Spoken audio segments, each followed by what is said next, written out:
فقد قال الله تبارك وتعالى في كلامه المجيد والفرقانه الحميد أعوذ بالله من الشيطان الرجيم بسم الله الرحمن الرحيم وقولهم إنا قتلنا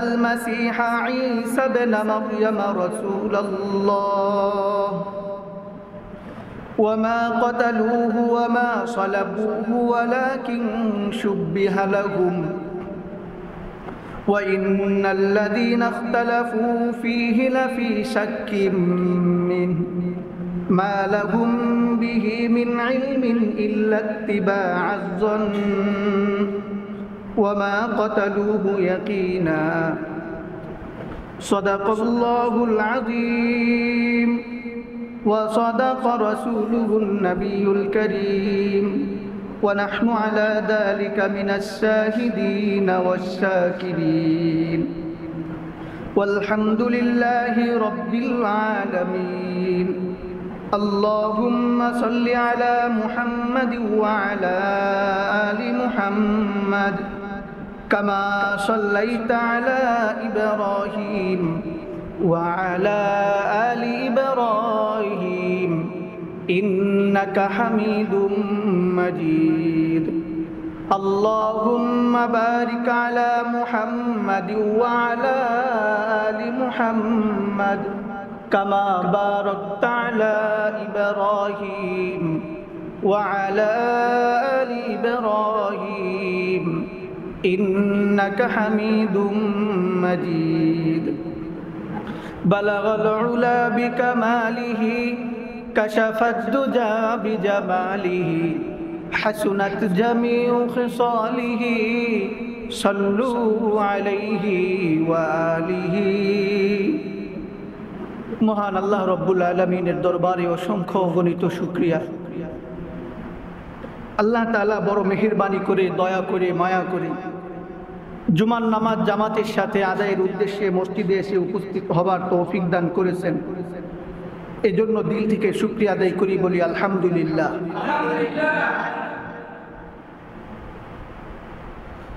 আমাদের আলোচনার ধারাবাহিকতা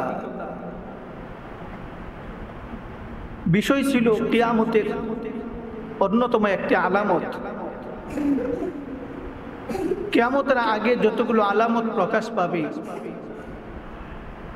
সে আলামতগুলোর মধ্যে অন্যতম একটা আলামত, বড় আলামত হলো হযরত ঈসা আলাইহিস সালাম শেষ জামানায় কিয়ামতের আগ মুহূর্তে মুহাম্মদুর রাসূলুল্লাহ সাল্লাল্লাহু আলাইহি ওয়াসাল্লামের উম্মত হয়ে দুনিয়াতে আসবেন। আগের জামানার নবী শেষ জামানায় উম্মত হয়ে আসবে। আল্লাহ পাক ওই পয়গম্বরকে উম্মত বানানোর মাধ্যমে আমাদেরকে এটাও বুঝাইলেন যে উম্মতে মুহাম্মদীর দাম আল্লাহর কাছে অনেক বেশি। পৃথিবীতে যত মাখলুকাত আছে, সমস্ত মাখলুকাতের মধ্যে মানুষকে আল্লাহ পাক আশরাফুল মাখলুকাত ঘোষণা দিয়েছেন, সর্বশ্রেষ্ঠ মাখলুক হিসাবে উপাধি দিয়েছেন। আবার সমস্ত মানুষের মধ্যে থেকে, সমস্ত নবীদের উম্মতদের মধ্যে থেকে মুহাম্মদ সাল্লাল্লাহু আলাইহি ওয়াসাল্লামের উম্মতকে তথা উম্মতি মুহাম্মদীকে আল্লাহ পাক শ্রেষ্ঠ উম্মত বলে ঘোষণা দিয়েছেন। এরই একটা সাক্ষ্য হিসাবে আমরা বুঝি হযরত ঈসা আলাইহিস সালামকে, তিনি জামানার একজন নবী হওয়া সত্ত্বেও আল্লাহ তাআলা তাকে উম্মতে মুহাম্মদীর অন্তর্ভুক্ত বানাইছেন। ইহুদিদের কথা ছিল যে আমরা ঈসাকে মেরে ফেলছি, তাকে শুলে চড়াইছি, চড়াইয়া তাকে আমরা হত্যা করছি, সুতরাং ঈসার কোনো আর অস্তিত্ব পৃথিবীতে নাই। এটা হলো ইহুদিদের বিশ্বাস। কিন্তু আল্লাহ তাআলা আমাদেরকে জানাইতেছেন ভিন্ন কিছু। আল্লাহ যেটা জানাইতেছেন সেটা হলো ইহুদিরা ঈসা আলাইহিস সালামকে হত্যা করতে পারে নাই। আল্লাহ পাক ঈসা আলাইহিস সালামকে জীবিত রাখছেন, তিনি এখনো জীবিত আছেন এবং কি ততদিন পর্যন্ত তিনি মৃত্যুবরণ করবেন না যতদিন পর্যন্ত মুসলমানদের মুহাম্মদুর রাসূলুল্লাহর উম্মতের কাতারে তিনি না দাঁড়াবেন। ঈসা আলাইহিস সালাম শেষ জামানায় আসবেন, দাজ্জালকে হত্যা করবেন, রাজত্ব পরিচালনা করবেন। আল্লাহ যতদিন চায় তিনি দুনিয়াতে জীবিত থাকবেন, তারপরে তার ইন্তেকাল হবে, ওফাত হবে, মুসলমানগণ তার জানাজা দিবে, মুসলমানগণ তার দাফন দিবে। এই সময় যতদিন পর্যন্ত না আসবে ততদিন পর্যন্ত ঈসা আলাইহিস সালাম মারা গেছে এমন কথা সত্য না। ইহুদিরা হত্যা করছে এটাও সত্য না। এটা কার কথা? আল্লাহর কথা। কিন্তু ইহুদিরা বলতেছে না, আমরা ঈসাকে মেরে ফেলছি। আমরা কার কথার উপর একই আনবো? আল্লাহর কথার উপর না ইহুদিদের কথার উপর? আল্লাহর কথার উপর। আল্লাহ আমাদের ইমানে মজবুতি দান করুক, সবাই বলি আমিন। গত সপ্তাহের আলোচনা সংক্ষিপ্ত করা হয়েছিল, শেষ করতে পারি নাই। ঈসা আলাইহিস সালামকে আল্লাহ অস্তিত্ব যেভাবে দিলেন, বলতেছিলাম আল্লাহ পাক পৃথিবীতে মানুষের অস্তিত্ব দেন 4 পদ্ধতিতে। এক পদ্ধতিতে আল্লাহ পাক স্বামীর ভূমিকাও থাকে না, রাখেন না, স্ত্রীর কোনো ভূমিকাও রাখেন না, পুরুষেরও কোনো ভূমিকা থাকে না, মহিলারও কোনো ভূমিকা থাকে না। আল্লাহ পাক শুধুমাত্র হুকুমের মাধ্যমে নিজের ইচ্ছায় মানুষের অস্তিত্ব দেন। এর কাকে দিয়েছেন? হযরত আদম আলাইহিস সালামকে। কি বলেন? বাবা মা সম্পর্কে কিছু জানেন? আদম আলাইহিস সালামের বাবা ছিল, মা ছিল, এরকম কিছু জানা আছে? কারো জানা নাই। আল্লাহ বলেন ইন্নী জাইলুন ফিল আরদি খলিফা, আমি জমিনের মধ্যে খলিফা পাঠাইতে চাই। আল্লাহ পাক এরপর আদম আলাইহিস সালামকে অস্তিত্ব দিলেন এবং তাকে দুনিয়াতে পাঠাইলেন। এখানে বাবার কোনো ভূমিকা নাই, মায়েরও কোনো ভূমিকা নাই। দ্বিতীয় পদ্ধতি হইল শুধুমাত্র পুরুষের ভূমিকা থেকে, মহিলার ভূমিকা ছাড়াই আল্লাহ পাক হযরত হাওয়া আলাইহিস সালামকে অস্তিত্ব দিলেন আদম আলাইহিস সালামের পাজরের হাড্ডির এক অংশ থেকে। 2 পদ্ধতি। এক পদ্ধতি পুরুষের ভূমিকাও নাই, মহিলার ভূমিকাও নাই। দ্বিতীয় পদ্ধতি পুরুষের ভূমিকা আছে কিন্তু মহিলার কোনো ভূমিকা নাই। এবার আসলো তৃতীয় পদ্ধতি, যে পদ্ধতিতে আপনি আমি পৃথিবীর সবাই জন্মগ্রহণ করেছে বাবা এবং মা উভয়ের ভূমিকার মাধ্যমে। চতুর্থ পদ্ধতি আল্লাহ পাক চাইলেন আমি আরো একটা পদ্ধতি মানুষের সামনে বাস্তবায়ন করব। আমার ক্ষমতার একটা নিশান আমি পৃথিবীতে মানুষের সামনে স্থাপন করব। আল্লাহ পাক হযরত মরিয়ম আলাইহিস সালামের গর্ভে ঈসা আলাইহিস সালামকে পাঠাইয়া আল্লাহ পাক দেখাইলেন যে আমি বাবা ছাড়া মাও ছাড়া দুনিয়াতে মানুষ আনতে পারি, শুধুমাত্র মা ছাড়া বাবার মাধ্যমেও দুনিয়াতে, পুরুষের মাধ্যমেও দুনিয়াতে মানুষ আমি আনতে পারি। আমি চাইলে পুরুষ মহিলা উভয়ের মিলামেশার মাধ্যমে, উভয়ের ভূমিকার মাধ্যমেও পৃথিবীতে মানুষ আনতে পারি। আবার আমি চাইলে শুধু মায়ের ভূমিকাতেই, পিতা ছাড়াই পৃথিবীতে মানুষ আনতে পারি। আল্লাহ 4 পদ্ধতি মানুষকে দেখাই দিলেন, তার ক্ষমতা আল্লাহ তাআলা দেখাইলেন। কামা হুয়া বিআসমাইহি ওয়া সিফাতিহি, ঈমানের একটা অংশ এখানে, যে আল্লাহ পাক সবকিছুর ক্ষমতা কি করেন? সবকিছুর ক্ষমতা আল্লাহ রাখেন। ইনিল হুকমু ইল্লা লিল্লাহ, আল্লাহ যা চান তাই করেন। এখানে কারো পরামর্শের প্রয়োজন আল্লাহর হয় না, কারো কাছ থেকে অনুমতি নেওয়ার প্রয়োজন আল্লাহর হয় না, কারো সাহায্য সহযোগিতার প্রয়োজন আল্লাহর হয় না। আল্লাহ যখন যেভাবে চান সেভাবে আল্লাহ নিজের হুকুমকে বাস্তবায়ন করার ক্ষমতা একমাত্র কার আছেন? আল্লাহরই আছেন। পৃথিবীর কোনো মানুষের এমন ক্ষমতা আছে? সে যদি দুনিয়াতে কোনো রাষ্ট্রের প্রধানও হয়, পরামর্শ ছাড়া, কারো অনুমতি ছাড়া, কারো সাথে পরামর্শ করা ছাড়াই নিজে নিজে কোনো হুকুম বাস্তবায়ন করবে, এমন সুযোগ আছে? কথার কথায় যদি আমাদের বাংলাদেশের বর্তমান প্রধান উপদেষ্টা যিনি আছেন, তিনি যদি কোনো একটা বিল পাস করেন কারো সাথে অনুমতি ছাড়া, কারো সাথে পরামর্শ ছাড়া, জনগণ মানবে? কিন্তু আল্লাহ পাক কারো সাথে পরামর্শেরও প্রয়োজন হয় না, কারো হুকুমেরও প্রয়োজন হয় না, কারো দাসত্ব আল্লাহর স্বীকার করার প্রয়োজন হয় না। আল্লাহ বলেন ইনিল হুকমু ইল্লা লিল্লাহ ওয়ালিল্লাহি মিরাসুস সামাওয়াতি ওয়াল আরদ, জমিনের মালিক আমি, আসমানের মালিক আমি, কুল মাখলুকাত কায়নাত সব কিছুর মালিক আমি। সুতরাং যে কোনো সিদ্ধান্ত গ্রহণ করব আমি, সে কোনো সিদ্ধান্ত বাস্তবায়ন করব আমি। এজন্য কারো পরামর্শ, কারো সহযোগিতা, কারো সাহায্য আমার প্রয়োজন নেই। এটাই হচ্ছে আল্লাহর সত্তা। আল্লাহ পাক এবার চাইলেন যে পৃথিবীতে আমি চতুর্থ এক পদ্ধতিতে, চতুর্থ এক সিস্টেমে মানুষের অস্তিত্ব দিব। সেই অস্তিত্বের হযরত ঈসা আলাইহিস সালামের মাধ্যমে এবং মরিয়ম আলাইহিস সালামের মাধ্যমে এটাকে আমি বাস্তবায়ন করব। আল্লাহ পাক কুরআনুল কারীমে সেই ঘটনাগুলো বর্ণনা করতেছেন। আল্লাহ বলেন, قال كذلك قال ربك هو علي هين ولنجعله آية للناس ورحمة منا وكان أمرا مقضيا। হযরত মরিয়ম আলাইহিস সালাম নিজ সম্প্রদায় থেকে পূর্ব দিকে চলে গেলেন। মরিয়ম আলাইহিস সালাম যেই জায়গাতে বসবাস করতেন তার এলাকা থেকে তিনি পূর্ব দিকে রওনা করলেন। পূর্ব দিকে কিছু দূর যাবার পর তিনি অবাইনাহুমা হিজাব, পর্দা টাঙাইয়া দিলেন। মুফাসসিরিনে কিরাম বলেন হযরত মরিয়ম আলাইহিস সালাম হয়তো গোসল করার জন্য পর্দা টাঙিয়েছেন, অথবা তিনি আল্লাহর ইবাদত করার জন্য পর্দা টাঙিয়েছেন। তিনি যখন পর্দা টাঙাইলেন দেখলেন পর্দার ভিতরে একজন মানুষ দেখা যায়। একজন মানুষ পর্দার ভিতরে দেখা যায়। হযরত মরিয়ম আলাইহিস সালাম আশ্চর্য হয়ে তাকে বলতে থাকলেন, قالت إني أعوذ بالرحمن منك إن كنت تقيا। যদি আল্লাহর ভয় তোমার মধ্যে থাকে তাহলে তুমি পর্দা থেকে বের হয়ে যাও। মানুষ নির্জনে গোপনে তো যায় একটা উদ্দেশ্যে। মরিয়ম আলাইহিস সালাম একজন আল্লাহর পবিত্র বান্দা ছিলেন। তিনি, তার মধ্যে কোনো বাজে নেশা ছিল না, ছোট থেকেই ধার্মিক ছিল, আল্লাহ প্রেমী ছিল। মরিয়ম আলাইহিস সালাম ছোট থেকেই বাইতুল মুকাদ্দাসের খেদমতের নিয়োজিত ছিল।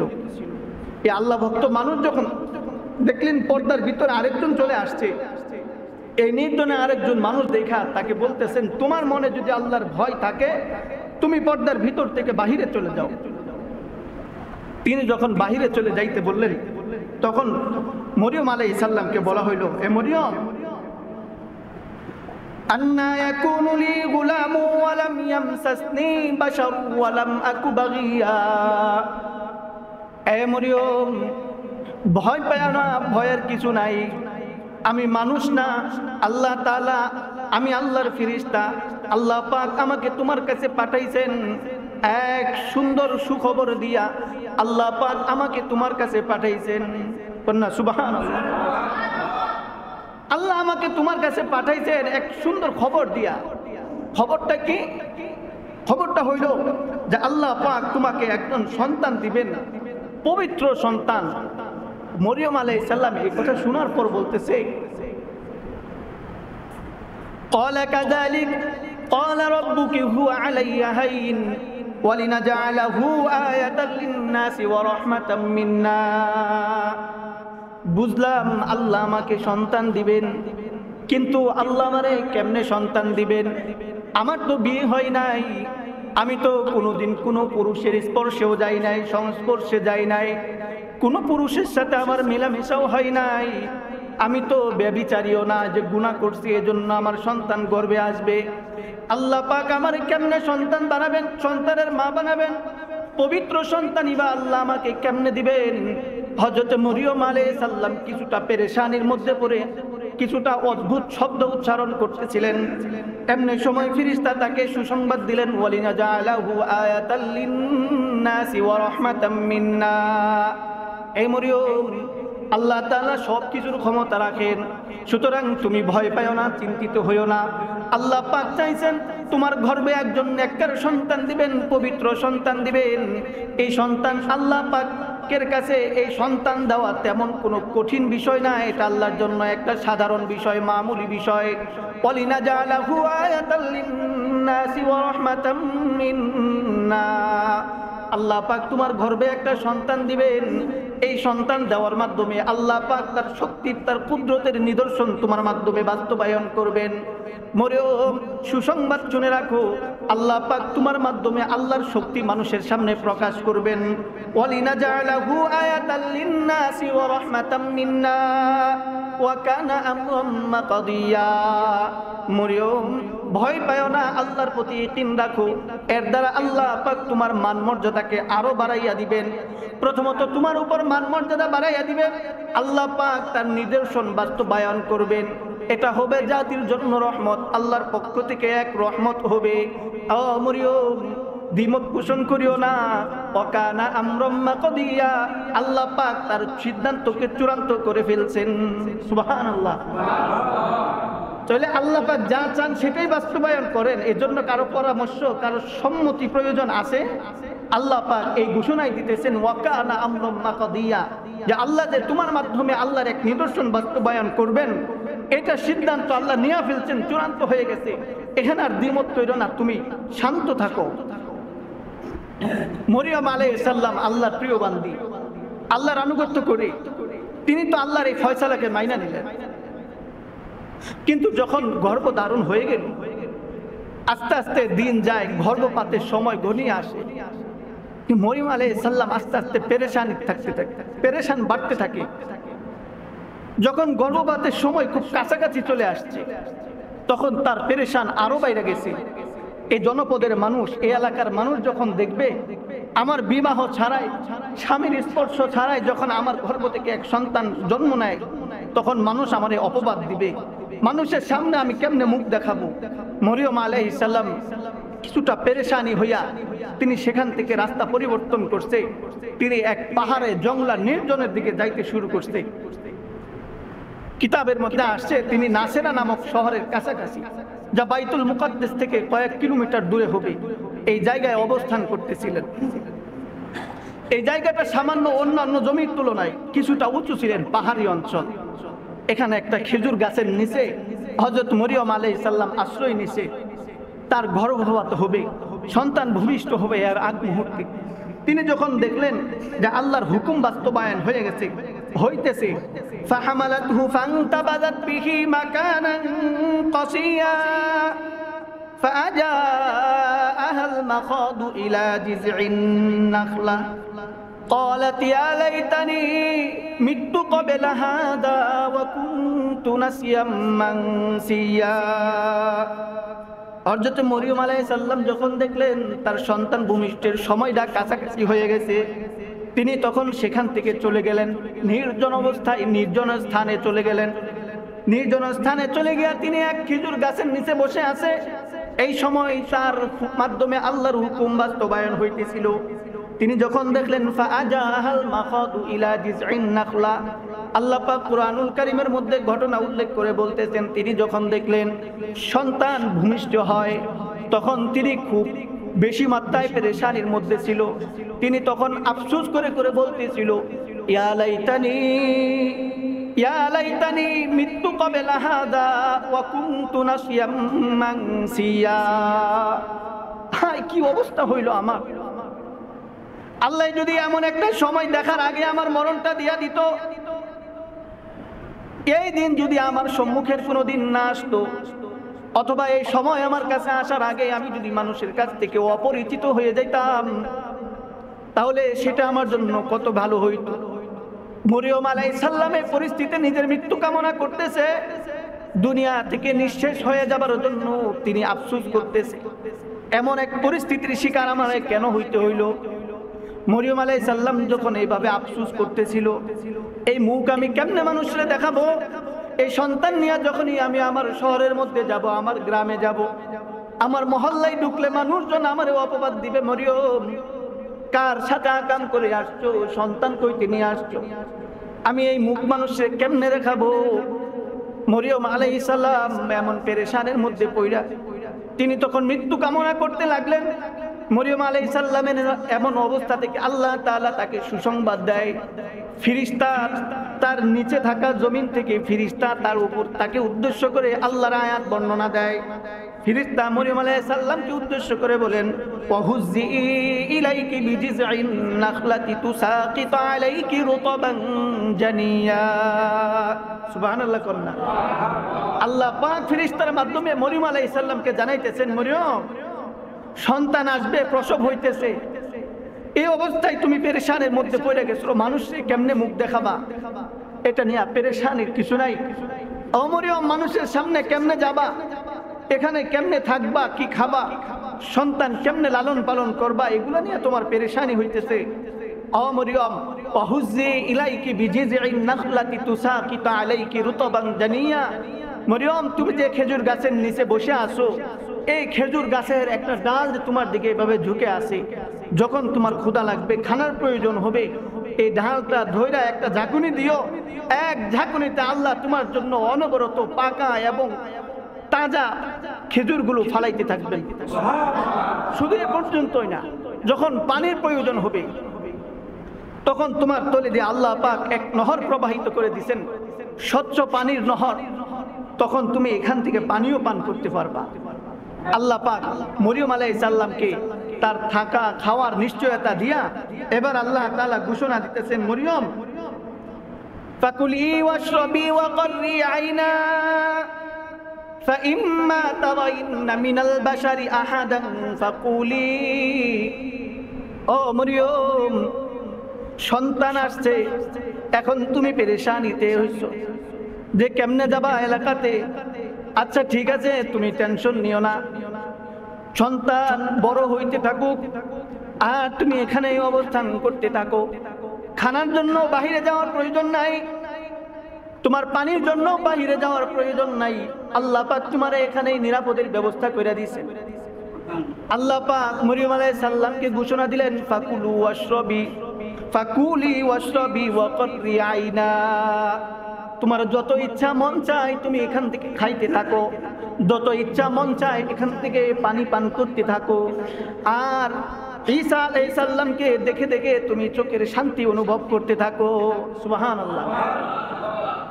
আল্লাহ পাক মরিয়ম আলাইহিস সালামকে সান্ত্বনা দিলেন।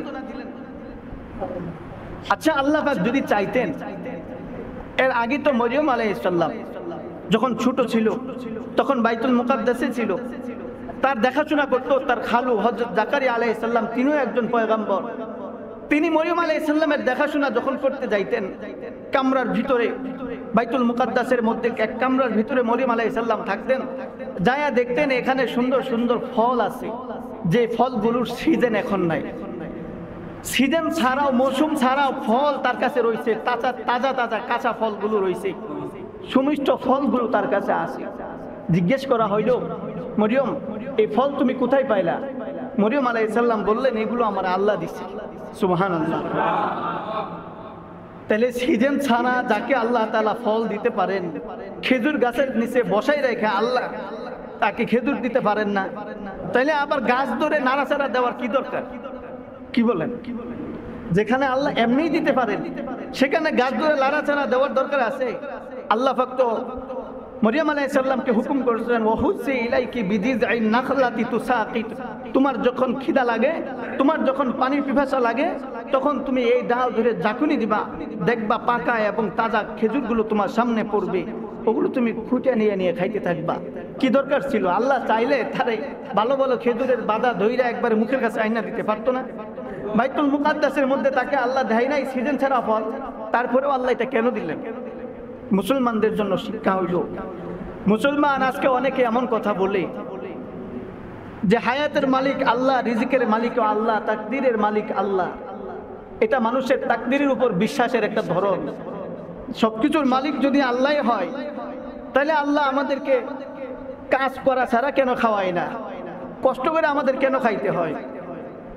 কিন্তু আল্লাহর হুকুম হইল, বান্দার জন্য রিজিক তো আমি ঠিক করছি, রিজিক তাকে আমিই দিব, জমিনের মধ্যে ছিটাইয়া ছিটাইয়া রাখছি, এগুলো তাকে সংগ্রহ করতে হবে। সে যদি হাত বাড়ায় তাহলে পাবো, না হাত বাড়ালে পাইতো না। মরিয়ম আলাইহিস সালামকে আল্লাহ বলেন, ওয়াহুজ্জি ইলাইকি বিজিজিন নাখলাতি তুসাকিত, তোমার যখন ক্ষুধা লাগবে তুমি গাছের ডাল ধরে নাড়াচাড়া দিও, তাহলে খেজুর জমিনে পড়বে, নাড়াচাড়া না দিলে খেজুর জমিনে পড়বে না। আদম আলাইহিস সালাম আল্লাহর পয়গম্বর ছিলেন, পৃথিবীর প্রথম মানুষ ছিলেন। এই পয়গম্বরকে আল্লাহ বসাই বসাই খাওয়ান নাই। আল্লাহ পাক আদম আলাইহিস সালামকে নির্দেশ দিয়েছেন, আদম খানার প্রয়োজন, চাষাবাদ করো, জমিতে নামো, ফসল আবাদ করো, তোমার জন্য রিজিকের ব্যবস্থা মাটি থেকে আমি করব। এটা ছিল আল্লাহর নির্দেশ। হযরত নূহ আলাইহিস সালাম তিনিও হস্তকর্মে পারদর্শী ছিলেন। তিনি কাঠ দিয়া বিভিন্ন আসবাবপত্র বানাইতেন, বানায়া নৌকা বানাইতেন, আরো অন্যান্য যত আসবাব তিনি বানাইতেন, বানায় এগুলোর মাধ্যমে তিনি নিজের আহার সংগ্রহ করতেন। হযরত সালেহ আলাইহিস সালাম তিনি উট চড়াইতেন, উট চড়াইতে এবং তার পালনে যতগুলো উট ছিল এগুলোর দুধ দহন করে নিজে খাইতেন, বিক্রি করতেন। এভাবে তিনি রুজি সংগ্রহ করতেন। মুহাম্মদুর রাসূলুল্লাহ সাল্লাল্লাহু আলাইহি ওয়াসাল্লামের কথাও যদি আসি, আল্লাহ রাসূল সাল্লাল্লাহু আলাইহি ওয়াসাল্লাম নবুয়াতের আগে মানুষের বাড়িতে কাজ করতেন। একজনের বাড়িতে কাজ করতেন, তার ব্যবসায়িক পণ্যগুলো মানুষের কাছে হস্তান্তর করে দিতেন, বন্টন করে দিতেন।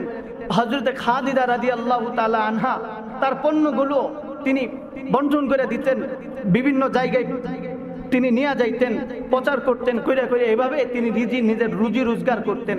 আল্লাহ রাসূল সাল্লাল্লাহু আলাইহি ওয়াসাল্লাম মানুষের ছাগল পর্যন্ত চড়াইছেন। পৃথিবীর যত নবী আসছে প্রায় সকল নবী ছাগল চড়াইতেন, ছাগল লালন পালন করতেন। আল্লাহ তাআলা নবীদেরকে ছাগল লালন পালন করানোর মাধ্যমে ধৈর্য বাড়াইতেন।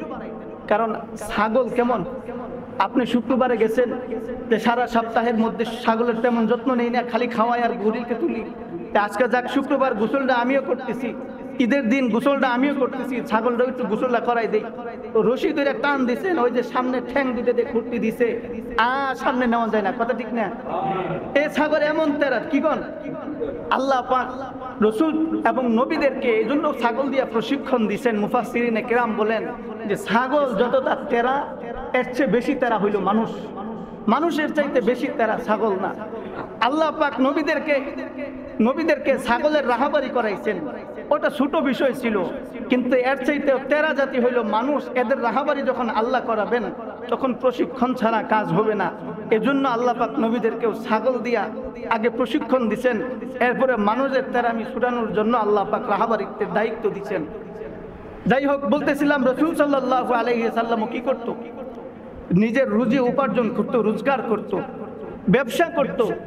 তিনি ব্যবসায় এমন ভাবে করতেন, ব্যবসায় তার সত্যবাদিতা, এমন সত্যবাদিতা ছিল যে মানুষ তার সত্যবাদিতা, তার আচার ব্যবহারের কারণে যে সমস্ত মুশরিকগুলো মক্কায় থাকতো, যাদের সাথে লেনদেন করত, এই মানুষগুলো মুসলমান হয় নাই, কিন্তু রাসূল সাল্লাল্লাহু আলাইহি ওয়াসাল্লামকে আল আমিন বলে, সত্যবাদী বলে উপাধি দিত।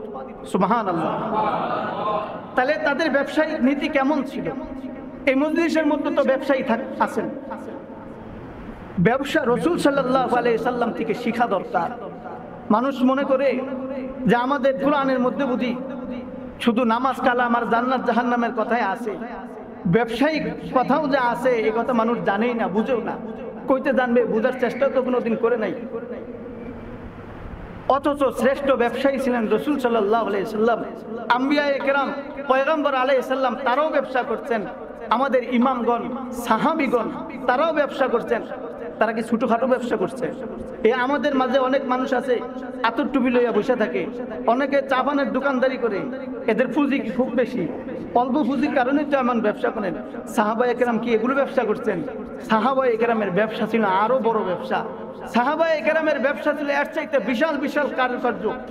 হযরত আবু বকর রাদিয়াল্লাহু তাআলা আনহু, তার মক্কার 13টা ব্যবসা প্রতিষ্ঠান ছিল। সুবহানাল্লাহ। আপনার আমার কয়টা আছে? হয়তো একটার ব্যবসা, একটার বেশি প্রতিষ্ঠান। এখানে কেউ আছে যারা একটার বেশি প্রতিষ্ঠান আছে? নাই, মনে হয় না। থাকলে হাত তুলতে পারেন। কিন্তু হযরত আবু বকর রাদিয়াল্লাহু তাআলা 13টা প্রতিষ্ঠান ছিল। কাস্টমার যাবে, এক কাপড়ের এক দোকানের জিনিস পছন্দ হবে না, ঘুরে যাবে, ওই সুযোগ নাই।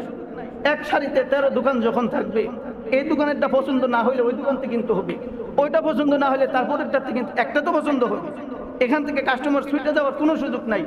হযরত উসমান রাদিয়াল্লাহু তাআলা আনহু তিনিও ব্যবসায়ী ছিলেন। তিনি এত বড় ধনী ছিলেন, পৃথিবীতে আর কোনো মানুষ নাই যার নামের সাথে ধনী শব্দ উচ্চারণ হয়। কিন্তু হযরত উসমান রাদিয়াল্লাহু তাআলা আনহু এত বেশি ধনী ছিলেন যে তার নামের সাথে উসমান গনি, গনি শব্দের অর্থ হইল ধনী। এই ধনী শব্দ তার নামের সাথে ব্যবহার হয়। তাহলে কি পরিমাণে ধনী ছিলেন? এজন্য আল্লাহ তাআলা আমাদেরকে শিখাইতেছেন, ওয়াহুজি ইলাইকি বিজিযিন নাখলাতি তুসাকিতু আলাইকি রুতাবান জানিয়া।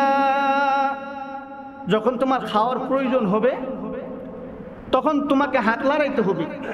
হাত না নাড়লে খানা তোমার কাছে আসবো না। যদি হাত নাড়ো সিজন না থাকলেও ফল কে দিবেন? কন্যা আওয়াজ দিয়া কে দিবেন? সবাই কয় নাই, সবাই কন সিজন না থাকলেও ফল কে দিবেন?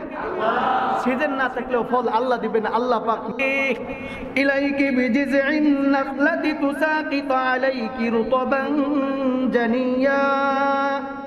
এ মরিয়ম, তোমার যখন খানার প্রয়োজন হবে, যখন তোমার পানির প্রয়োজন হবে, শুধু হাতটারে একটু উঁচু করে ডালটা ধরে ঝাঁকুনি দিও। আমি তোমার জন্য এমন সুন্দর সুমিষ্ট খেজুর, পাকা এবং তাজা খেজুরগুলো জমিতে ফালাবো। এই খেজুরগুলো তুমি টুকায়া টুকায়া খাইয়ে নিও। যখন তোমার পানির প্রয়োজন হবে, তখন নিচে দিয়া প্রবাহিত হওয়া ঝর্ণা থেকে তুমি পানি পান করিও। সুবহানাল্লাহ। এটা তুমি কি পর্যন্ত খাবে? ফাকুলি ওয়াশরাবি ওয়াকররি আইনা فإما ترين من البشر أحدا فقولي إني نذرت للرحمن। তুমি তৃপ্তি সহকারে এগুলো খাইতে থাকো, পান করতে থাকো, এবং আল্লাহ তোমার মাধ্যমে একটা নিয়ামত দিছেন, একটা রহমত তোমাকে আল্লাহ দিছেন, একটা নিদর্শন বাস্তবায়ন করাইছেন তোমার মাধ্যমে, যা হলো হযরত ঈসা আলাইহিস সালাম। তোমার যখন পেরেশানি হয়ে যায়, তখন নিজের কুলের দিকে তাকাইয়া ঈসার মুখ দেখে দেখে তুমি তৃপ্তি নিও। সুবহানাল্লাহ। এরপরে ঈসা আলাইহিস সালাম কিছুটা বড় হয়ে গেলেন। হযরত মরিয়ম আলাইহিস সালামের ইয়াকিন আল্লাহর প্রতি বাড়তে থাকলো। তিনি এখন আর চিন্তা নাই, তার মন থেকে ভয় কেটে গেছে। এতদিন মরিয়ম আলাইহিস সালাম চিন্তা করতো, পেরেশানি হইতো যে আল্লাহ তাআলা ঈসাকে আমার জন্য দিবেন, আমার তো স্বামী নাই, এই ঈসারে লইয়া আমি যখন আমার গ্রামে ঢুকবো, আমার মহল্লায় ঢুকবো, মানুষ আমারে জিজ্ঞাসা করবে বিয়ে তো হয় নাই, সন্তান কই থেকে আনলা, কেমনে আনলা, কই পাইলা। কিন্তু ঈসা আলাইহিস সালামের ব্যাপারে এই ভয় ছিল মরিয়ম আলাইহিস সালামের। মরিয়ম আলাইহিস সালামের মন থেকে এই ভয়টা কাইটা গেল। ঈসা আলাইহিস সালাম কিছুটা বড় হয়ে গেল। এবার তার মনে মনে আত্মবিশ্বাস জন্মাইছে, আল্লাহর প্রতি ইয়াকিন জন্মাইছে। আমার ঈসা তো এখন বড় হইছে, কেউ যদি আমারে এখন জিজ্ঞাসা করে যে আমার মাধ্যমে আমার কাছে ঈসা কোথায় থেকে আসলো, তাইলে আমি এর উত্তর দিতে পারবো। আল্লাহ পাক এর জন্য যথোপযুক্ত কোনো ব্যবস্থা কইরা দিবেন। এতটুকু ইয়াকিন আসার পর হযরত ঈসা আলাইহিস সালামকে লইয়া মরিয়ম আলাইহিস সালাম নিজ গ্রামে প্রবেশ করতে লাগলেন। আল্লাহ পাক মরিয়ম আলাইহিস সালামকে ঘোষণা করে দিলেন, এ মরিয়ম, فإما ترين من البشر أحدا فقولي إني نذرت للرحمن। গ্রামে তো যাইতেছো, তোমার যখন খানার প্রয়োজন হবে খাবে, যখন পানি পান করার প্রয়োজন হবে পানিও পান করবে। কিন্তু মানুষ যখন তোমার কাছে আসবে, মানুষ আসলে তুমি তাকে বলিয়া দিও ইন্নী নাযারতু লির-রহমান সাওমান ফালান নুকাল্লিমাল ইয়াউমা ইনসিয়া। মানুষ তোমার কাছে আসবে, তোমারে কোনো বিষয়ে প্রশ্ন করতে চাইবে, ঈসা সম্পর্কে যদি প্রশ্ন করতে চায়, তুমি তাকে তখন ইশারা দিয়া বলবা, যা কিছু বলার প্রয়োজন তুমি ঈসারে জিজ্ঞাসা করো, আমাকে বললে লাভ নাই, আমি রোজা পালন করতেছি আল্লাহর উদ্দেশ্যে। সুবহানাল্লাহ। এখন বলেন রোজাটা কেমন হইল? খাইলো তৃপ্তি সহকারে, পানিও পান করলো তৃপ্তি সহকারে, কিন্তু আল্লাহ শিখাই দিতেছেন কেউ জিজ্ঞাসা করলে বলবা নাযারতু লির-রহমান, যে আমি রোজা রাখছি আল্লাহর উদ্দেশ্যে। মুফাসসিরিনে কিরাম বলেন যে আল্লাহ পাকে পৃথিবীতে নবীদের মাধ্যমে, রসুলদের মাধ্যমে যত শরীয়ত দিয়েছেন, এক এক শরীয়তের মধ্যে ইবাদতের এক এক পদ্ধতি ছিল। যেমন কোন নবী শুধুমাত্র জোহরের নামাজ আদায় করত, কোন নবী শুধু আসরের নামাজ আদায় করত, কোন নবী জোহর এবং আসর আদায় করত, কোন নবী শুধুমাত্র ফজর আদায় করত, কোন নবী শুধু এশা আদায় করত, শুধু মাগরিব আদায় করত। কিন্তু আল্লাহ পাক আমাদের এই শরীয়তের মধ্যে উম্মতি মুহাম্মদীর জন্য বিধান পরিবর্তন করে পুরা 5 ওয়াক্ত নামাজ একসাথে দিলেন। সুবহানাল্লাহ। এখানে যেমন পরিবর্তন আসছে, রোজার বেলায় আল্লাহ পাক বিভিন্ন নবীদের জন্য বিভিন্ন শরীয়তের পরিবর্তন ছিল, ভিন্ন ভিন্ন পদ্ধতি ছিল। আল্লাহ পাক মরিয়ম আলাইহিস সালামের জন্য এভাবেই রোজা নির্ধারণ করছে যে তিনি যখন যতটুকু ইচ্ছা খাবে, যতটুকু ইচ্ছা পান করবে, তার রোজা হইল তিনি মানুষের সাথে শুধু কথা বলা থেকে বিরত থাকবে। সুবহানাল্লাহ। সহজ না কঠিন? সহজ, সহজ রোজার দিক থেকে সহজ, কিন্তু পরিস্থিতি কঠিন, পরিস্থিতি কঠিন। এখন মরিয়ম আলাইহিস সালামকে আল্লাহ পাক নির্দেশ দিলেন, যত পারো খাও, যত পারো পান করো। সন্তান দেখে তৃপ্তি নেও, কিন্তু মানুষ আসলে কথা বলতে চাইলে বলে দিও নাজারতুলির রহমানি সৌমা, আমি আল্লাহর উদ্দেশ্যে রোজা রাখছি। যা কিছু বলার প্রয়োজন হয় এই বাচ্চার সাথে বলো, ইশারা দিয়া বলার জন্য আল্লাহ তাআলা শিখাইয়া দিল। আল্লাহ পাক শিখাই দিলেন,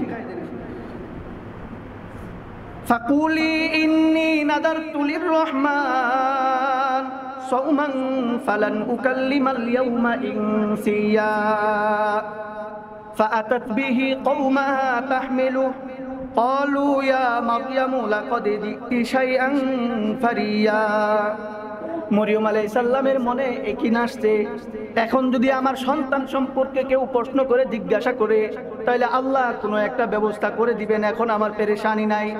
এতটুকুন একই আসার পর মরিয়ম আলাইহিস সালাম হযরত ঈসা আলাইহিস সালামকে লইয়া নিজ গ্রামের উদ্দেশ্যে রওনা করছে।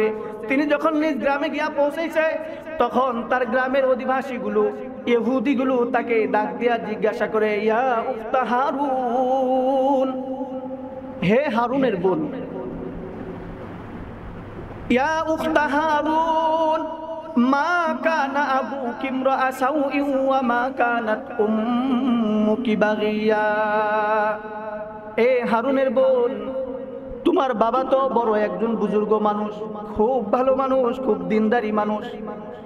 মরিয়ম আলাইহিস সালামের বাবা হলেন হযরত ইমরান আলাইহিস সালাম, যার ব্যাপারে আল্লাহ তাআলা কুরআনুল কারীমে সূরা আলে ইমরান নামে একটা সূরাও নাজিল করছেন। তিনি বাইতুল মুকাদ্দাসের ইমাম ছিলেন, বড় বুজুর্গ মানুষ, বড় ধার্মিক মানুষ।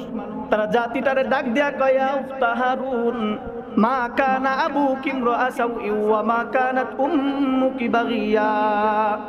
হে হারুনের বোন, তোমার বাবা তো বড় ধার্মিক মানুষ ছিল, বড় ভালো মানুষ ছিল, তার সম্বন্ধে আমরা খুব ভালো জানতাম। তোমার মাও তো খুব ভালো মানুষ, সে তো কোনোদিন ব্যভিচারিণী ছিল না, কিন্তু তোমার তো বিয়েও হয় নাই, তুমি এই সন্তান কোথা থেকে আসলা, কোথা থেকে আনলা? মরিয়ম আলাইহিস সালামকে তারা জিনার অপবাদ দিতেছে, এই সন্তান তুমি কইতে পাইলা, তোমার তো আমরা বিয়া দিই নাই এখন পর্যন্ত। অপবাদ যখন দেয়, মরিয়ম আলাইহিস সালামের প্রতি আল্লাহর নির্দেশ ছিল, সেজন্য কোনো কথা না বলে আল্লাহর নির্দেশ অনুযায়ী তিনি তখন ইশারা করলেন, ফাআশারাত ইলাইহি, আমার সাথে কোনো কথা নাই, যা বলার এর সাথে বলো। হযরত ঈসা আলাইহিস সালাম তখন দুলনায় ঝুলতেছিল। মুফাসসিরিনে কিরাম বলেন, তারা যখন এইভাবে কথা বলতেছিল, হযরত মরিয়ম আলাইহিস সালাম বললেন, ফাআশারাত ইলাইহি, যা বলার বাচ্চারে বলো, আমার সাথে কোনো কথা নাই। তখন তারা বলতেছিল, ক্বালু কাইফা নুকাল্লিমু মান কানা ফিল মাহদি সাবিয়্যা। মরিয়ম, এটা কেমন কথা বলবো? এই বাচ্চা দুলনায় ঝুলতাছে, এখনো দুধ খায়, এ কথা বলতে জানে না, এর সাথে আমরা কথা বলতাম? তখন ঈসা আলাইহিস সালাম দুলনায় থাকা অবস্থায় একটু লড়াচড়া শুরু করে দিছে। মানুষ এদিক দিয়ে কথা বলে, ঈসা আলাইহিস সালাম লড়ে, এমনি দেখে নিচ থেকে আওয়াজ হয়। ঈসা আলাইহিস সালাম মুখ খুলে জবান দিয়ে তিনি আল্লাহর আয়াত তিলাওয়াত করতেছেন, ক্বালা ইন্নী আবদুল্লাহ, সুবহানাল্লাহ। ঈসা আলাইহিস সালাম জবান খুলে গেছে, তিনি আওয়াজ দিয়ে বলেন, ক্বালা ইন্নী আবদুল্লাহ আতানিয়াল কিতাবা ওয়া জাআলানি নাবিয়্যা। এ নাছেরার অধিবাসী, শুনো শুনো, আমি কোথা থেকে আসলাম তোমরা জানতে চাইছো আমার মায়ের কাছে, আমার পরিচয় তোমরা জানো। ইন্নী আবদুল্লাহ, আমি হইলাম আল্লাহর বান্দা। আতানিয়াল কিতাব, আল্লাহ পাক আমাকে কিতাব দিবেন। ওয়া জাআলানি নাবিয়্যা, আল্লাহ আমাকে নবুয়ত দিবেন। সুবহানাল্লাহ। ঈসা আলাইহিস সালাম রাসূল ছিলেন না? সারা পৃথিবীতে যত নবী রাসূল ছিলেন তার চেয়ে 4 জন বড় রাসূল, তার মধ্যে একজন হলেন হযরত ঈসা আলাইহিস সালাম। যত কিতাব আল্লাহ নবীদেরকে রাসূলদেরকে দিয়েছিলেন তার মধ্যে 4 কিতাবের মধ্যে একটা কিতাব হলো ইনজিল। আল্লাহ পাক ঈসা আলাইহিস সালামকে ইনজিল কিতাবও দিয়েছেন। এখন আসি, তিনি তো এখনো নবুয়ত প্রাপ্ত হন নাই, কিন্তু তিনি তো বলে ফেললেন ওয়াজআলানি নাবিয়্যা ওয়াজআলানি, যে আমাকে আল্লাহ নবুয়ত দিবেন। এই কথা তিনি কেন বললেন? এখনো তো নবুয়ত পান নাই। এই কথা তিনি এজন্য বলছেন যে আল্লাহ পাক তাকে যে নবী বানাইবেন, আল্লাহ পাক তাকে যে গোটা বিশ্বের জন্য একটা নিদর্শন হিসাবে উপস্থাপন করবেন, এই কথা মরিয়ম আলাইহিস সালামকে কে ঘোষণা দিছিল? আল্লাহ তাআলা ঘোষণা দিছিল। যে ঘোষণা দিলে ঈসা আলাইহিস সালামকে আল্লাহ যে নবী বানাবেন, এটা তো একেবারে নির্ধারিত হয়ে গেছে, ফয়সালা হয়ে গেছে। যে জিনিসের ফয়সালা হয়ে গেছে, শুধুমাত্র বয়সটা বাকি রয়ে গেছে, তাইলে সে নবুয়তের দাবি সে করতেই পারে। এজন্য তিনি উত্তর দিছিলেন, ইন্নী আবিদুল্লাহ আতানিয়াল কিতাব, যে আল্লাহ, আমি আল্লাহর বান্দা, আল্লাহ আমাকে নবুয়ত দিবেন, আল্লাহ আমাকে কিতাব দিবেন। ওয়াজআলানি মুবারাকান আইনামা কুনতু, এ নাসেরাব অধিবাসী শুনে রাখো, আল্লাহ তাআলা আমাকে এই জগতের জন্য রহমত বানাইছেন, বরকত বানাইছেন। আমি যখন যে জায়গায় থাকবো, আল্লাহ সেই জায়গায় রহমত নাজিল করবেন। এই যে ঈসা আলাইহিস সালাম, সংক্ষিপ্ত করে দিতেছি, ঈসা আলাইহিস সালামকে আল্লাহ তাআলা অস্তিত্ব দিলেন। কাফেররা, ইহুদিরা ঈসা আলাইহিস সালামের সাথে কথা বলল। কথা বলার পর ঈসা আলাইহিস সালাম আস্তে আস্তে বড় হইল, কিন্তু এই সম্প্রদায় ঈসা আলাইহিস সালামের প্রতি ঈমান আনে। ঈসা আলাইহিস সালাম যখন নবুয়তের দাবি করলো, কিতাব আনলো, তখন তারা ঈসা আলাইহিস সালামকে মারার জন্য এক চক্রান্ত সাজাইয়া এবার তারা কয়েকজন একত্রিত হয়ে একটা দল একত্রিত হয়েছে, ঈসা আলাইহিস সালামকে একবারে শেষ করে দিয়েছে। এর মাঝখানে শুনি দুইটা জাতি ছিল, এক হলো ইহুদি আর এক হলো খ্রিস্টান।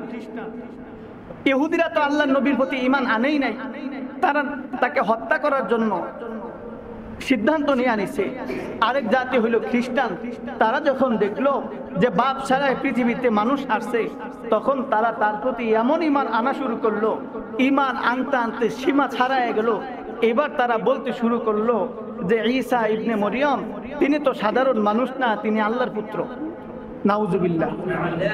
এটা ছিল তাদের জন্য বাড়াবাড়ি। তারা অতি ভক্তির কারণে আল্লাহর সন্তান বানায় দিল। আর ইহুদিরা তাকে মারার জন্য পায়তারা শুরু করলো। এবার তারা মারবে। একটা দল সংঘবদ্ধভাবে ঈসা আলাইহিস সালামের উপর আক্রমণ চালাবে, এজন্য তারা একত্রিত হয়েছে। আল্লাহ বলেন, ওয়া বিকুফরিহিম ওয়া কাউলিহিম আলা মারইয়াম বুহতানান আযীমা। ঈসা আলাইহিস সালামের প্রতি তারা ঈমান আনলো না। ঈসা আলাইহিস সালাম যে নবুয়তের দাবি করছে, এটাতেও তারা বিশ্বাস স্থাপন করলো না। অতঃপর তারা হযরত ঈসা আলাইহিস সালামকে মারার জন্য পায়তারা শুরু করলো, পরামর্শ শুরু করলো। এক দল গেল ঈসা ইবনে মরিয়মকে মারার জন্য। ঠিক সে সময় ঈসা আলাইহিস সালাম ঘরের ভিতরে, কামরার ভিতরে অবস্থান করতেছিল। ঈসা আলাইহিস সালামের সাথে তার অনুসারীরাও ছিল। এই সময় বাহির থেকে ওই দলটি সংঘবদ্ধ হয়ে ঈসা আলাইহিস সালামের ঘরের চতুর্দিক থেকে ঘেরাও করে ফেলছে। এবার ঈসা আলাইহিস সালামকে মারবে। এই সময় তারা তাদের মধ্য থেকে একজনকে পাঠাইছে ঘরের ভিতরে, যে যাও ঈসাকে ধরে নিয়ে আসো, আমরা তাকে হত্যা করব। যখন এই লোকটা ঈসা আলাইহিস সালামকে ধরার জন্য ঘরের ভিতরে গেছে, এমনিতে কিছুক্ষণ পর এই লোক বের হয়ে আসে না, কিছুটা দেরি হইতেছে। দেরি দেখা বাইরে থাকা অবস্থান করা মানুষগুলো ভাবলো, এত দেরি কেন হয়, লও না ভিতরে যায়া দেখি কি হইল। ভিতরে গেছে, যায়া দেখে তাদের সামনে একজন লোক, যাকে ঈসার মতো দেখা যায়। তারা তো এই তো ঈসারে পেয়ে গেছি, এখন তারা তারে বের করে যায় না, একেবারে শরীরের মধ্যে চড়াইয়া দিছে। এ হলো একটা বর্ণনা। আরেকটা বর্ণনা হইল, ঈসা আলাইহিস সালামকে যখন তারা মারার জন্য গেছে, শুলিতে চড়াবে, শুলিতে চড়ানোর জন্য যখন ঈসা আলাইহিস সালামকে ধরছে, ধরার জন্য ঘরের ভিতরে লোক পাঠাইছে। লোক পাঠাইলে কিছুক্ষণ পর ঘর থেকে একজন মানুষ বের হয়ে আসছে।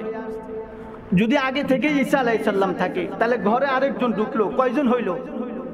এখন ঘর থেকে বের হইলে কয়জন বাইরে হবে? দুইজন না? অত ধরে আনার লেগে গেছে, তাহলে দুইজন আসবো না? লোক আসছে ফিরায় একজন। যখন একজন লোক ফিরে আসছে, আল্লাহ বলেন, ওয়া কাউলিহিম ইন্না কাতালনাল মাসিহা ঈসা ইবনে মারইয়াম রাসূলুল্লাহ ওয়া মা কাতালুহু ওয়া মা সালাবুহু ওয়ালাকিন শুববিহা লাহুম। যখন ইহুদিগুলো ঈসা আলাইহিস সালামকে হত্যা করার জন্য তাকে ধরে আনতে গেলে তাদের মধ্য থেকে একজনকে আমি ঈসা আলাইহিস সালামের মতো রূপ দান করে দিলাম। এখন ঈসার সাথে তার চেহারার সাথে মুসাব্বা লেগে গেছে। যমজ মানুষ থাকে না দুনিয়াতে, একজনকে এখানে দেখা গেলে আরেকজনকে ওই জায়গায় দেখলে ওই জায়গায় না দেখে এলাম কেমনে আসলে এত তাড়াতাড়ি, তাই হয় না? তা আল্লাহ পাক বলেন যে আমি তার চেহারা পরিবর্তন করে ঈসা আলাইহিস সালামের সাথে সাদৃশ্য করে দিচ্ছি, করে দিলে এখন ওই লোকটা কিছুক্ষণ পরে যখন বাইর হয়ে আসছে এদিক থেকে বাল রাফাআহুল্লাহু ইলাই, আমি ঈসা আলাইহিস সালামকে ঘর থেকে অদৃশ্য করে আমি আসমানে তুলে নিচ্ছি। সুবহানাল্লাহ। আল্লাহ পাকের বর্ণনা যে আমি ঈসা আলাইহিস সালামের আকৃতিতে আরেকজনকে দিলাম, একই আকৃতিতে দুইজনকে বানাইয়া আমি ঈসাকে তুলে নিয়ে আসলাম। আর যে লোকটা ঘরের ভিতরে ডুবছিল এই লোকটা কিছুক্ষণ পর ঘরের ভিতর থেকে যখন ঈসা আলাইহিস সালামকে পাইল না, না পাইয়া একাই যখন বের হয়ে যাইতেছিল তখন বাহিরে থাকা ইহুদিগুলো দেখলো এই তো ঈসা আসতেছে। চেহারা পরিবর্তন কে করছেন? আল্লাহ। চেহারা পরিবর্তন আল্লাহ করছেন। আল্লাহ বলেন যে আমি তাদের চেহারা পরিবর্তন করে দিছি। এখন তারা দেখলো যে ঈসা বের হয়ে আসতেছে, দেখা মাত্রই হুমড়ি খায় একবার ধইরা বলে ধর, সব মিলা ধইরা এবার নিয়ে তার শুলিতে চড়াইয়া দিছে। শুলিতে চড়াইয়া দিলে এখন তার হত্যা নিশ্চিত করা হয়েছে। এখন আর লোকটা বাইচা নাই। এখন তারা যার যার নিজের ঘরে ফিরা যাবে। যখন ঘরে ফিরা যাবে এখন বলতেছে এই দেখো তো সবাই ঠিক আছে কিনা, সবাই একসাথে আসছে, একসাথে যাবো, তাই তো? আপনারা দেখেন না ওই মানুষ যখন সফরে যায়, পিকনিকে যায়, তখন কি এক বাস ভর্তি হইয়া যখন যায় একটা তালিকা থাকে কতজন গেল, ঘোরাফেরা শেষে আবার বাসে ওঠার সময় দেখে সবাই আছে না না আছে। কথা বাস্তব। যারা ঈসা আলাইহিস সালামকে মারার জন্য গেছিল এরাও বলতেছে লো আমরা সবাই একসাথে চলে যাই। এখন তারা তাদের লোকগুলো সবাই আছে কিনা এরগুলো হয়ে এদিক সেদিক চলে গেছে। এটার জন্য তারা লোকজনকে একত্রে জমায়েত করলো। যখন একত্রে জমায়েত করছে তখন দেখে এক আবুল কালাম নাই। সুবহানাল্লাহ। এখন তারা বলে ওমা কতালুহু, তারা এখন সন্দেহের মধ্যে পড়ে গেল যে আমরা কি ঈসাকে মারছি নাকি আমাদের মধ্যে থেকে একজনকে মারা ফেলছি। এই সিদ্ধান্তে তারা কোনো সময় একত্রতা পোষণ করতে পারে নাই। এখনো আজীবন তাদের একত্রতা থাইকাই যাবে, এই পার্থক্য থাইকাই যাবে, ইখতিলাফ থাইকা যাবে। কিন্তু যখন কিয়ামত কাছায় আসবে তখন এমন কোন একজন ইহুদিও থাকবে না যে ইহুদি ঈসা আলাইহিস সালামের প্রতি ঈমান আনবে না। তারা ঈমান আনবে কেমনে জানেন? আল্লাহ তাআলা বলেন ওয়া ইন মিন আহলিল কিতাবি ইল্লা লা ইউমিনান্না বিহি ক্বাবলা মাউতি ওয়া ইয়াউমাল কিয়ামাতি ইয়াকুনু আলাইহিম শাহীদা। কিয়ামত যখন গণায় আসবে, কাছাকাছি সময় যখন চলে আসবে, তখন একজন ইহুদিও এমন থাকবে না যে ইহুদি এটা সাক্ষ্য দিবে না যে জমিনে এখনো ঈসা আলাইহিস সালাম বেঁচে আছে। কেন এই সাক্ষ্য দিবে তারা জানেন? তারা এই সাক্ষ্য দিবে আল্লাহ তাআলা কুরআনুল কারীমের মধ্যে, আল্লাহর রাসূল হাদিসের মধ্যে ঘোষণা দেন কিয়ামতের আগে দাজ্জাল যখন আসবে ঈসা আলাইহিস সালাম দাজ্জালকে হত্যা করবে বাবেলুদের মধ্যে। হাদিসের ভাষায় বাবেলুদ বলা হয় জায়গার নাম। এই জায়গাতে ঈসা আলাইহিস সালাম দাজ্জালকে হত্যা করবেন। ইমাম মাহদী আলাইহিস সালাম দুনিয়াতে অবস্থান করবেন। এমন সময় ঈসা আলাইহিস সালাম বাইতুল মুকাদ্দাসের উপর নামবেন ফজরের নামাজের আগ মুহূর্তে। এমন সময় যখন নামবে তখন পৃথিবীতে থাকা সমস্ত মুসলমান, ইহুদি, খ্রিস্টান যারাই থাকবে সবাই দেখবে যে ঈসা তো দুনিয়াতে আসছে। আল্লাহ রসুল ভবিষ্যৎবাণী করছিলেন, হাদিস বর্ণনা করছিলেন কিয়ামতের আলামত ঈসা আলাইহিস সালাম দাজ্জালকে হত্যা করবে। দাজ্জাল তো ঈসার হাতেই হত্যা হইল। এটা যখন তারা সচক্ষে দেখবে তখন তারা বুঝা যাবে কিয়ামত আর বাকি নাই। তখন তারা সবাই মিলাই ঈমান আনবে আল্লাহ তাআলার প্রতি। আল্লাহ তাআলা বলেন সেদিন তাদের কারো ঈমান কোনো কাজে আসবে না।